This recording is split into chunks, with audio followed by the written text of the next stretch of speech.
You're watching MMA Oddsbreaker. This week we're talking to Will Campuzano, who's fighting Justin Scoggins coming up on March 15th in Dallas, Texas. Will, last time we spoke, you were getting ready to fight Sergio Pettis on short notice. And you ended up losing a decision to Sergio, but you're very, very game. On how long was your training camp for that one? Like 24 hours? 3 days. It was ridiculous. Like you went and he was picked like to be this huge star. This guy's gonna kick everybody's butt. It's gonna be this huge deal. He's obviously he's the brother of Anthony Pettis, and on a 3-day notice fight, you hung with him the entire time. Now it was a decisive decision. Honestly, I started the fight tired. Yes. Well, I had just fought 4 weeks before in Japan, so I wasn't gonna fight till March to the next Vale Tudo Japan fight card. So, fighters, they like their time off, and I was just hanging out at home, and obviously that was my big mistake. Well, even after a hard training camp, you still need to take a week to 10 days off anyway.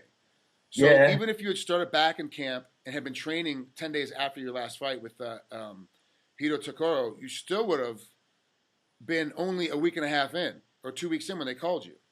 Well, honestly, I had a pinched nerve right before the Takoro fight. 3 weeks I didn't train for that fight. So I was very sluggish. If you go back on the video, like I win the fight, but it's like razor thin decision. And I had to take time off and going to Sergio Pettis. I think I was like at 20%. I was probably like 50 for Takoro, but and then I took the next 3 weeks, 4 weeks off, and it gave me time for my neck to heal, and I can train right now. So.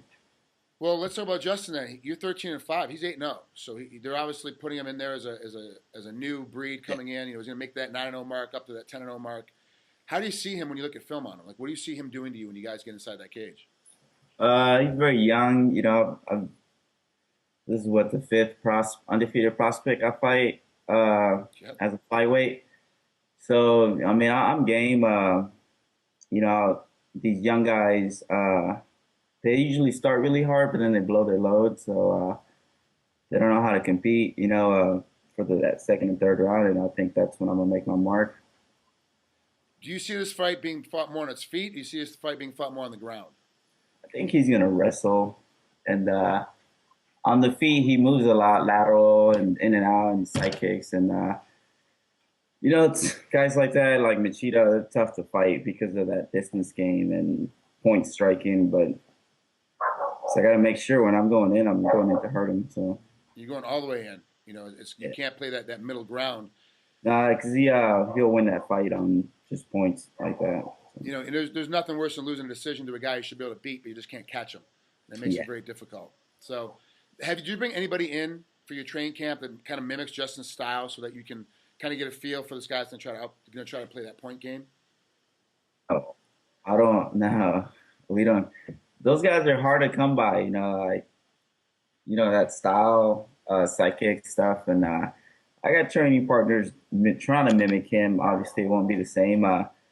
Justin Scoggins moves a lot, and he's really good, with those straight punches. Usually karate guys punch really hard with straight punches. But then again, I'm taller than he is, and I've just been sparring. Well, I've just been in the game for a while, so I'm not worried about any striking. So, how far away is your home to Dallas?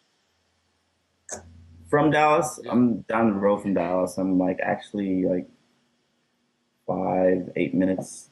So this is basically a home advantage for you. This is a hometown. Yeah, it's a home fight. So. Is this going to benefit you or hurt you? Because sometimes fighting in your hometown is worse because of all the extra stress. People calling you the last day, hey, I need tickets. Hey, I want this. Hey, let's hang out and do this. Everyone wants your time when the fight's in town.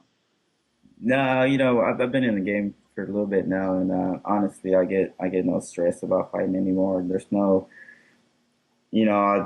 I'm content. Like that Pettis fight, I knew, I was tired. I was tired when I got to Vegas and went for a walk for 2 hours, 4 days out, and I'm like, fuck, my legs are done.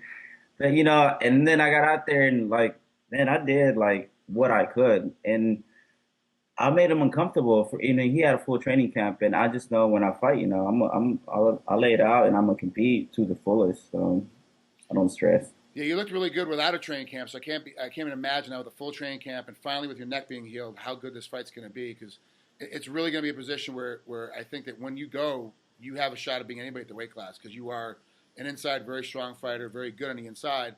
But a guy like Justin who wants to run away, it's going to be tough to catch him. But like you said, second, third round, you'll finally catch him. He'll start slowing down. I think he's gonna wrestle me. Uh, a lot of guys, they think I'm one dimensional, and I spent the last couple of years mostly like I just wrestle like 4 days a week. And I've proven that by taking tough grappling matches. I fought Josh Sample, Jimmy Flick, straight wrestlers. Hideo Tokoro, great grappler, and man, I do great. I feel confident in my wrestling, and I think I'm faster than he is, and I can't wait to show you guys what a healthy Willie Campuzano is. Yeah, it's going to be really good. Will, I appreciate you coming on here. I appreciate taking a couple minutes. I know you got a tough schedule today, so I'll let you go quick. And thanks. I can't wait to see that fight. I'm trying to actually get down and see it ringside if I can get things pulled together because I love Dallas and would definitely like to be there for this one. Good luck against Justin. We'll talk to you soon, bud. All right, buddy.